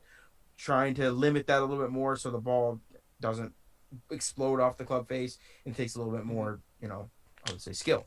And then the 3rd one is how the golf ball is tested for distance. They're going to limit to how that's tested, get to see if there's anything with the materials that they can, dial back and everything. But those are the 3 ways. I agree with it because it is getting to a point where some of these classic style golf courses, that are played in the U.S. Open, the Open Championships, the U.S. Open, yes, but the PGA Championships for sure. Some of these courses are getting obsolete. They have to do crazy things to the golf course to make it so it is difficult for them not to just absolutely bombard it. Redid this entire course, this classic, top-notch course in the country. They had to completely redo it in the last 3 years. Kate and I were actually one of the last ones to play it at the old design. I couldn't play it because it was under. When I was at Applebrook, I couldn't play it because it was under renovation. 2018. It was 2018. One thing that I'll say is about this, about the rules and everything, and changing the rules of the equipment. It's just not the same to me. I don't like it because. Well, you wouldn't because you're a long ball hitter. Well, if they make it the rule for everybody, then that's great. But if it's just rule for the tournament, then I don't like that because. Well, like in basketball, okay, say in basketball, right? Let's say the ball, for example, you can go and play basketball at the local YMCA with the same ball as an NBA player, right? Now I know that might be not on the same level and stuff like that. You can take more steps in the NBA than high school, though. Right. Oh, true. Okay. Hey, let's compare this to something that it should be compared to because you're using a tool. A ball is a ball. You can use the same football as the NFL. You can use the same basketball as the NBA. Guess what? Bats in baseball. Yeah. Wooden. Great point. College metal. Yeah. Aluminum. Well, golf balls can be altered too. In my opinion, the way I look at this, the PGA Tour should just have a different set of rules, for club fitting and levels of equipment than the average Ty Joe, whatever, who plays golf every Sunday. If Ty is playing with a 48-inch driver, I'm snapping it over my knee because you should not be playing that driver. I have been since I was in high school. 48-inch? You're not playing 48-inch. You're playing a 48-inch? Yeah. My mother bought it for me, and it's 48 inches long, and I've played it for the last 10 years. I'm going to snap it. But my thing is... It works! Listen, Dustin Johnson's out there carrying a ball 330 yards with the same driver that I'm going to hit 270. So, punishing a guy like me makes no sense. You're not doing anything good for the game to make it not fun to hit a golf ball. But again, that's my point with the baseball thing, where if you're playing, intramural baseball or something, you're not using a wooden bat like the pros because you can't hit it that far. Yeah, a Little Leaguer doesn't use a wooden bat. What? College doesn't use a wooden bat. They almost should. College almost should, but Little Leaguers in high school. But again, that's the thing. You're at that level because you're so much better than everybody else. So yes, the things you use reflect your skill. Right. You have to get neutered somehow. I read an article. You take basketball for the court isn't the same size as high school players. It's bigger. It is bigger. The court is bigger. Stuff like that. It's. I read an article online where, basically said the game is just coming to an unsustainable point. What's next? Now this is on the contrary to me not liking this. Okay, what's next though? Did we make a course 10,000 yards? You can always make a course. You can always make a course shorter. You cannot make a course longer if you're say a place like Emporium Country Club. What are you gonna do on 15 or 16? Are you gonna cut the whole entire forest down to put more tees back there? Yeah. No, you're gonna have to make 8,300 yard courses in Florida like they have in Colorado out here. And all the courses that were built, for the modern play, Tigers, Blue Jack National, just using that as an example, was built within the last 5 years. You can always make it shorter. If they do wind back, you can also grow the rough. You can make the greens faster. You can do a lot of things to defend the course. I don't think how this would hurt the sales of the brands. Maybe they just go ahead and make clubs a little bit more accurate instead of just all distance. That's how they keep rolling out clubs like TaylorMade. We can roll into that. But the thing when it comes to sales, what they're talking about is that spring-like effect and everything. It's gonna be for the tour players, not for the average person. It just right. There's gonna be a tour driver and then a play Exactly. And I think it should be that way because I don't see a problem with that. I'm not buying a tour anything. Yeah, my dad right now hits a driver 240 yards. Okay. And he's playing golf courses that are 6,000 yards. 7, 8 irons into a lot of greens, right? So my dad, as he gets older, is going to continue to lose distance and it's going to continue to not be as fun, right? So Okay, why? right. Yeah. So why in the world would I want to make golf not fun? For the majority of people in the world are not PGA Tour players. Especially when Right? the big Like- initiative has been play That's it true. forward. That's true. We gotta play it right. forward. Like Yeah. literally, the amount of golfers in the world that are PGA Tour players is like 0.1%. Of all golfers in the world, Of that's, all golfers like, in the world, that's the right? problem. You We're, so us- why are we worrying we're in about the top 0.1 when 1%. we need to worry about 99.9? Like, that's so my what I'm thing. saying, We're in the top. what We're I'm in the top saying is- 1% of golfers in the world. Yeah, right. So like what I'm saying is that Yes. we focus on what we need to do to limit the 0.1%.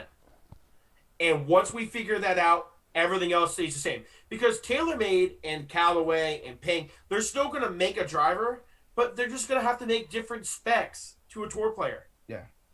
Like, I'm still going to go buy the one. I'm still going to go buy one, like, when I need it. Correct. You know what I mean? So, I just don't think that we should be, the 99.9% of the world golf population should be like, hey, Negatively you know affected. what? You guys are hitting it too far. I'm not hitting it too far. You kidding I me? want more yards. Yeah, shoot. So it's There's just, your one on the actual podcast. I had 2 this episode. You did what? You'll find it somewhere. I hate you. I'm not going to find it. All right, anyway, Cade, you just mentioned their next topic. TaylorMade's up for sale. I did not know that until literally today. No, I didn't know that until Oh, I it just got announced today. Okay. Well, yeah. So they Why? sold in 2017 from Adidas to KPS, I Yep. believe, Yep. for $425 million. Today's evaluation, it puts them on the high side at $2 billion, which is Yes, just they're the number 1 company. bananas. They have all the stars of the number 1 company in golf. They're damn near a monopoly. You know they lost But again- yesterday too. Who do you go with?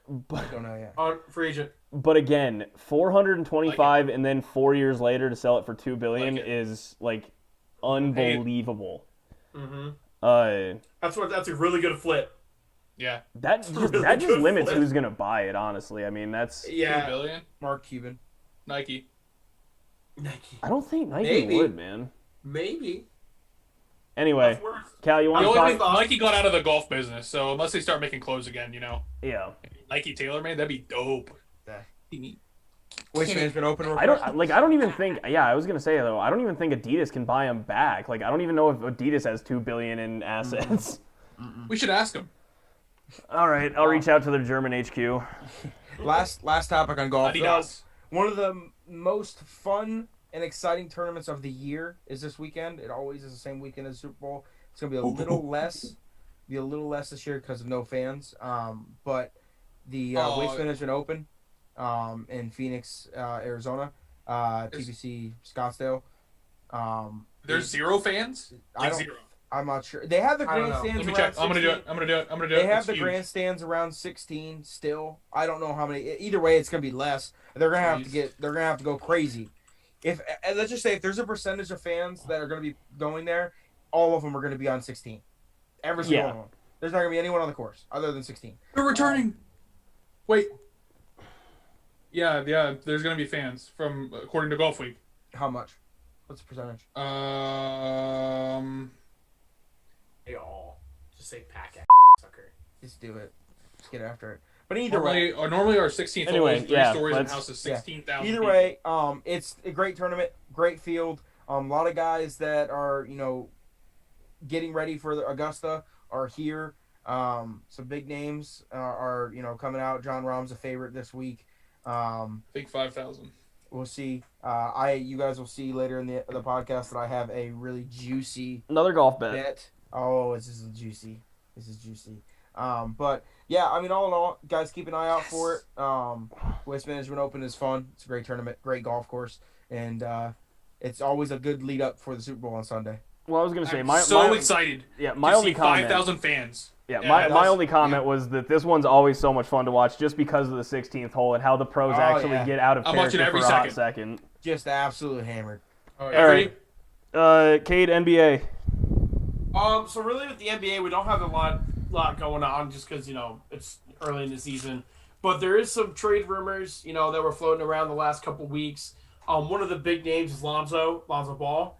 There's a lot of teams that are interested with him. I know Chicago has reached out to him. Golden State has reached out to the Pelicans. Yeah, which would be very wild. I know the Mavericks have talked to the Pelicans about it.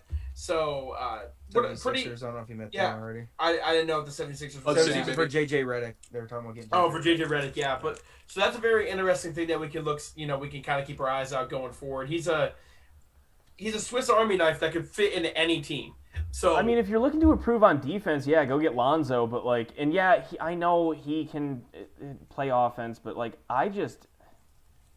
the shooting thing is still a struggle to me to get over. How old is JJ Redick? I mean, could we call him the splash father? He's actually shooting. I know he's shooting better this year. I know he's shooting better this year. It's still just that shot is so ugly. Uncle? Yeah, you're not wrong. I mean, Lonzo is not the best shooter in the world, but his defense is good. He's solid. He'd be a great bench player. Yeah,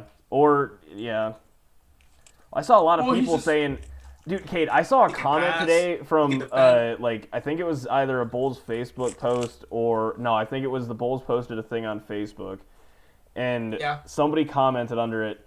It was like, we need a veteran ball in here and have Kobe White coming off the bench. I was like, I think they've been in the league maybe 1 or 2 years separated. So Lonzo Ball's on his fourth season. What are you better talking version about? of Ben Simmons. Kobe White. Oh my god. What are you talking? Anyway, Okay. Yeah. Hey, did the Kevin Love talk ever go anywhere, or did that die? No. Kevin Love. I honestly, Kevin Love. I don't think he plays basketball anymore. It's gonna happen when you guys least expect it. It might. It actually might. He's traded. But then other than that, the other breaking news that kind of came out today, which is actually extremely surprising, was Bradley Beal wants to stay in Washington. He is committed to staying in Washington. He wants that shmoney. He's getting that shmoney. He has the shmoney. He's already getting it. He's already getting it back. Giving it. But it's kind of crazy though, because his antics over the last week were he's sitting on the end of a bench during a timeout, not being involved during a team meeting. He's not really invested in. It's really an odd dynamic. He's clearly miserable. Can go out and drop 40 any given night, and is still getting paid $55 million. Dude, I mean, the dude is but it's weird though that he's says that he wants to be there though.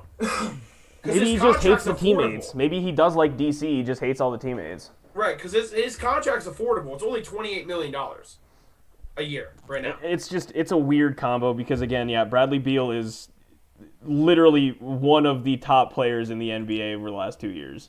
Yes, he's an absolute stud, but he's it's such a weird dynamic. So that's just something to pay attention going forward. I don't think he's going to get traded because if the player doesn't want to be traded, then unless the Washington Wizards traded for Russell Westbrook to just blow it up again, I don't know.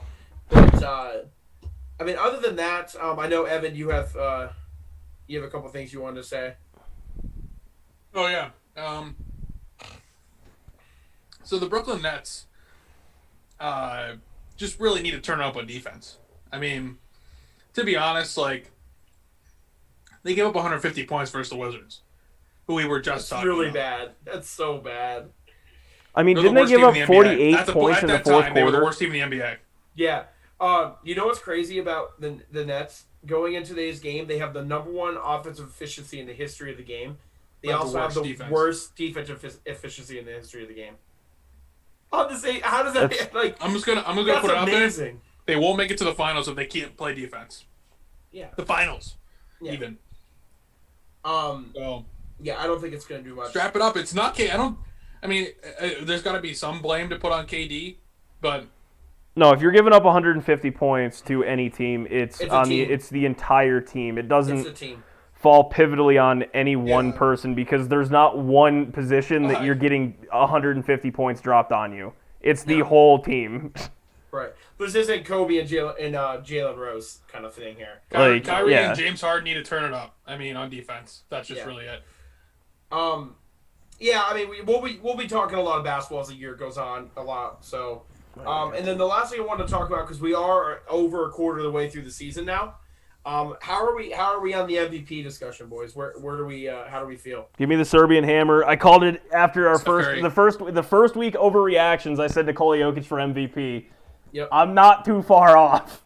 No. I don't know what that was for. I'm not. No, he was. Homer. It's not a Homer thing. Yeah, it's definitely. it is a little bit, but He's had a double-double every single game, and he's got like 5 or 6 triple. No, he might have more than that actually in there. Yeah. Mark my words.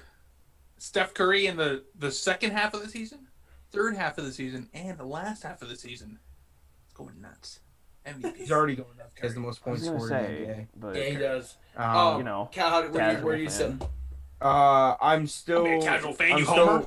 I'm still gonna go with Joel Embiid. Just for the mere fact is, you can tell with the 76ers when he's not in the game, they are bad. They just won their first game without They're not him. good. Yeah, They're not good. bad. So, for being one of the top teams in the East, if not the top team they in are the East the right number one now, team in the East right now. They're playing the Clippers tonight.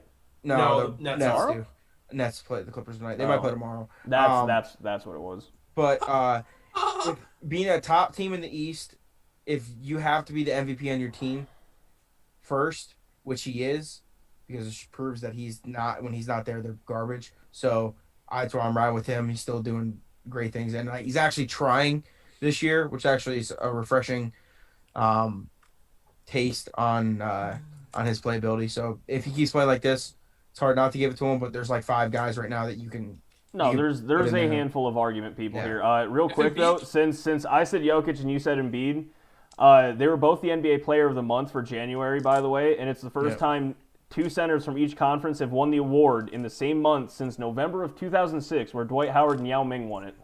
Wow. Yow, little Minger, Ming. little Minger, little Yow. So, What'd you say?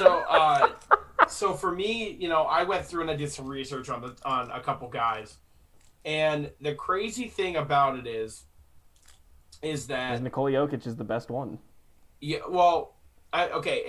Homer. it's actually a toss up.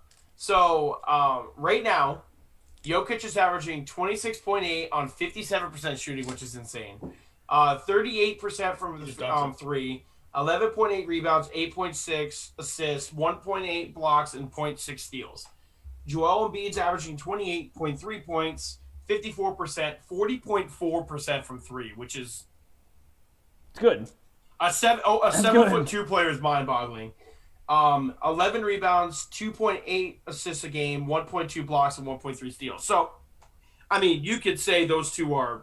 I think it's Head and right head. there. Yeah, it's head and head. It's all about which team ends up better, I think. Yeah, right now I say Jokic just because the dude's averaging 8.6 assists as a center. That's crazy. But then I started to kind of dig through like the other guys, where I would rank the other players as of now. And I would rank third. I would rank KD. KD's averaging 30.9 points per game. 52%. Almost identical to the stats, and he won his MVP. They're better. Correct. They're better. Yeah, they're he's like averaging- marginally better, but they are better than his MVP season, which is They are better. And he tore his bonkers to Achilles. think It's about. crazy. Let's 2% from the field, 44.7% from 3. 7.4 rebounds, 5.86 assists, and then 1 block and 1.4 steals. And then I rounded it out by putting Kawhi and LeBron. I put Kawhi at 4 and LeBron at 5. I know Evan's probably going to be mad about the LeBron, but LeBron's actually averaging below his career numbers. Keep hating. Currently, he's averaging below his career numbers right now. He's not exceeding expectations. He's not MVP right now. I know a lot of people, like NBA Twitter's like, LeBron James, MVP. He got robbed last year. Give it to him. Do this. Do that. Yeah, Come on. give it to him. You can give it to him every year. Well, like, what I'm looking at right now is I see a player in Joel Embiid and Jokic leading him in every statistical category besides 3-point percentage. And Joel's close. Joel is beating him in 3. Yeah, he is close. It's 40.4 to 40.9. So I mean, that's not even. that's not. Yeah. So like, LeBron's very good, and he's going to be in the conversation, but right now he's not MVP. And also when you play with ESPN, according to ESPN, the number 2 player in the league, You got to really pour it on. It's really, really hard to be MVP, and he's just not. He's just not right now. 6. Jesus. 18 here. Evan, He said Steph. He said Steph Curry. Okay. Yeah, Steph Curry. I'm rocking with my day one. I picked Luka. I'm also rocking with my day one. Listen, Luka's hurting me right now. The Mavs The Mavs are hurting Luka. Yeah. Right. All right. Biggest surprise? Yeah, what's your guys' biggest surprise so far? That the 76ers are actually the best team in the East right now. Did not think that. I thought the Bucks or the Nets were gonna get that. Well, going off of that Nets one, to me it's still so the Harden early. trade. Yeah. Oh yeah. I mean that's on this. we all expected Harden to get traded. I just in no way, shape, or form thought all three would be together. Also the Jazz. I mean, yeah, no. The Jazz were my runner-up. the Yeah, the Jazz. Jazz were my runner-up because I did not expect the Jazz to play this well. They do have the pieces, and I mean they're usually playoff competitors, but like the Jazz have been good this year. But guess who just beat them? I've never seen a team have the quietest 11-game winning streak of my life. No, it's wild. And then the Nuggets beat them. Donovan Mitchell. Love Donovan Like Mitchell. the quietest, like, oh yeah, we won 11 in a row. And then your future MVP dropped 47, little double on him, and won. Yep. What's yours, Ty? Mine is the Harden trade because Yeah, I expected Harden to get traded. I just didn't see him and Kyrie and KD And being Kevin. on the same team. Yeah. Evan, what do you think? If I had to pick one, That's what we're asking you. Are you going with LeBron's regression? no. Or him kicking That's not a even white girl out of the stands. Dude, that's the greatest headline. That's the greatest storyline of 2021 so absolutely far. destroyed. Whatever her name was. Old steroid ass. That's something just was such pretty- a top tier thing. Yeah, something that was definitely surprising to me was the struggles that the Nets have been having. I mean, they lost to the Cleveland Cavaliers twice, gave up 150 points to the Wizards. Shall see how as the season progresses. If Kyrie, James Harden, and Kevin Durant can coexist, I mean, then they'll be the finals favorite. If they can't, then they won't make the finals. My prediction of Cleveland winning that first round playoff game is starting to come to fruition. They gotta They're get better. there, Cal. They're better. playoffs. They're better than what everyone thought. Kate. They are. Now just imagine Yeah. if they had Kevin Love. Yeah. Sure. My biggest surprise has been the Bucks. So the Bucks have been. I mean, the Bucks are 12-8 right now. Yep. They made a big trade for Drew Holiday, who is a great two-way player, kind of another playmaker they never had. So I kind of thought maybe out of the gate that they would just absolutely take off. But then I started like kind of digging into why. Giannis. So they are the worst team in the NBA against the spread. The Milwaukee Bucks are the worst team in the NBA against the Oh, spread. really? Because I took Is him that at why? -7 the other day, and they lost by like 12. Yep. They are the worst team against the spread right now in the NBA. Like, how does that even happen? How are you I- 8 or 7 point favorites and you lose by 12? Right. So then I was kind of like, why? So last year, this is pre-bubble, and then because of playoffs and then they don't count. But this is I pre-bubble. was gonna say the bubble is its own little thing. Yeah. I mean, Right. They were the 8th ranked defense in the NBA, which is fantastic. Like, obviously Giannis was defensive player of the year, blah, blah, blah, blah, blah. And this year they are ranked 20th. So significantly worse on defense. Probably a little bit of trouble cohesion with Drew Holiday on offense. Is really just I thought they'd be better through 20 games than 12-8. That's just me.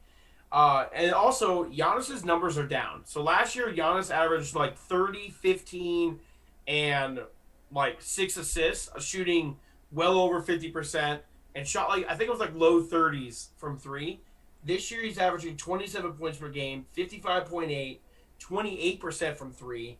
He's also shooting 58% from the free throw line.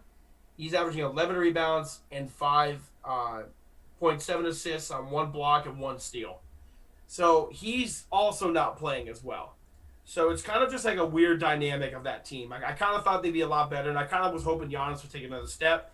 And in reality, he kind of stalled out. So that's where I'm at. Fair enough. Honestly, if you asked us a week ago, I might have even said the Knicks being good, but they've plummeted back to earth. Yep. Just another Tuesday. UNC loses during the podcast. That might be every week.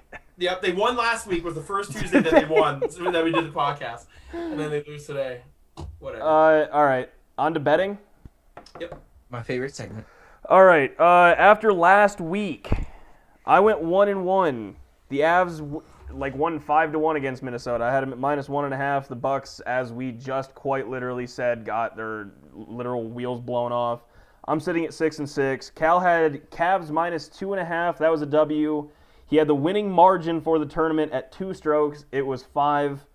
So he is also 6-6. I did get it right that there was a winning margin. You did, just not enough.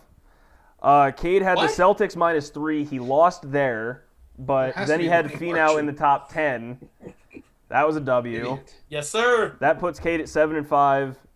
Evan had Cavs -3. He was on the boat with Cal. W, Nets -7 loss. So that puts Evan at 4-8. So We all went 1-1. who? Yep. We all went 1-1. Yep. Oh, yeah, I am brother. 6-6. Cade 7-5. Cal 6-6. Evan 4-8. Evan, That sounds you gotta about pick right. it up. Evan, you gotta pick it up. All right. Mine. Is I he really am riding with this prop bet on this one. I love Mecole Hardman over at 28.5 yards. I love that. I love that number. Write it down. My other one is tomorrow against who the hell was it? Shoot, where is it?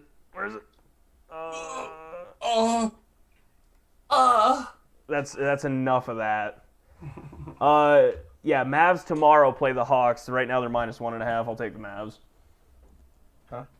Mavs on a big losing streak. They need a win. You got to turn it Bad. around. You got to turn it around. I sometime. said that last night, and then Devin Booker hit a buzzer beater 3 on us. He did, You he got to did. turn He it did. around at some No, point. Last leg of the parlay. I'm officially retired from betting and the NBA. You probably That's fair. should. You know, All right, and yeah, you give well. me so many bad picks. It's crazy. Give me Right now I'm hitting 2 out of 3. Well, right I was now. gonna say if the Nuggets game doesn't get postponed yesterday, I might win like $185 I would've won- because no, of Cade. I won I would've 70 won because I bet $100. 20. But yeah, no, I still won 70, so that was cool. So yeah, Mecole Hardman over 28.5 yards, Mavs -1.5. Love it. Might as well know that.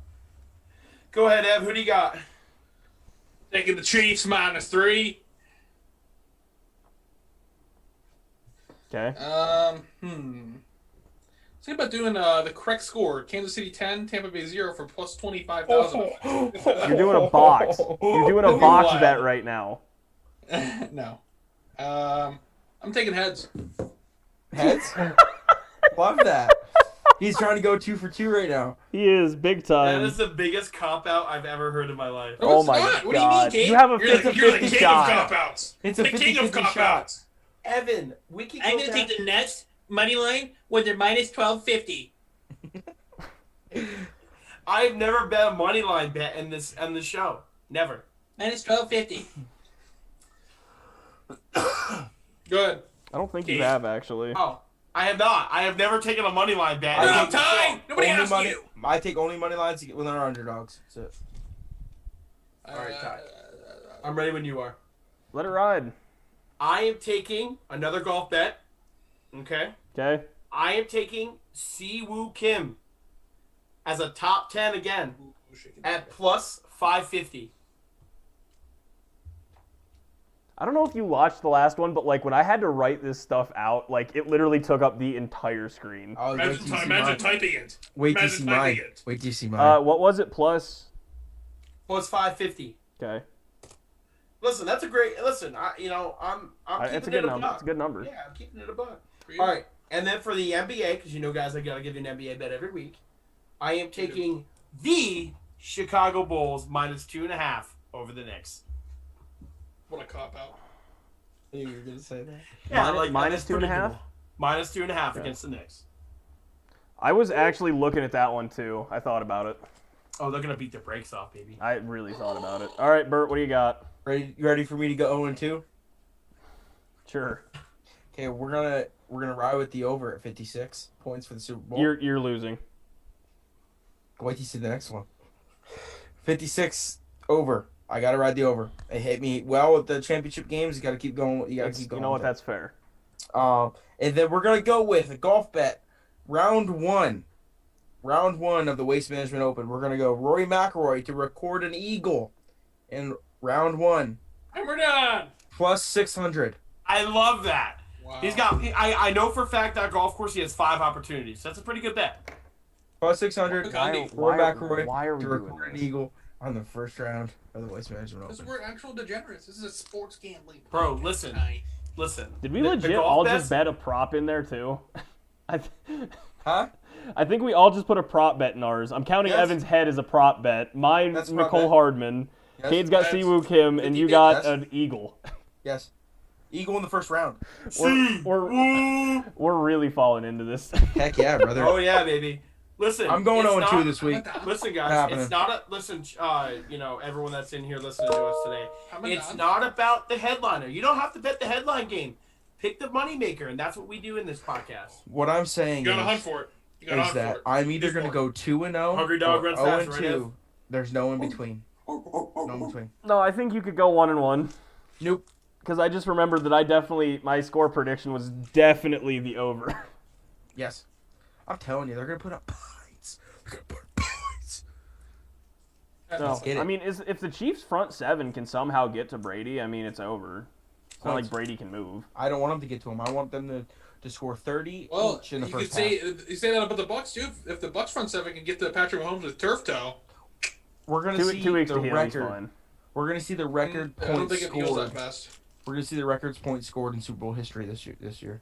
They're going to each score 30 in the first half. It's going to What be is 6? 60. 99. And they're each going to score 20. Apiece. Yes. Shut up.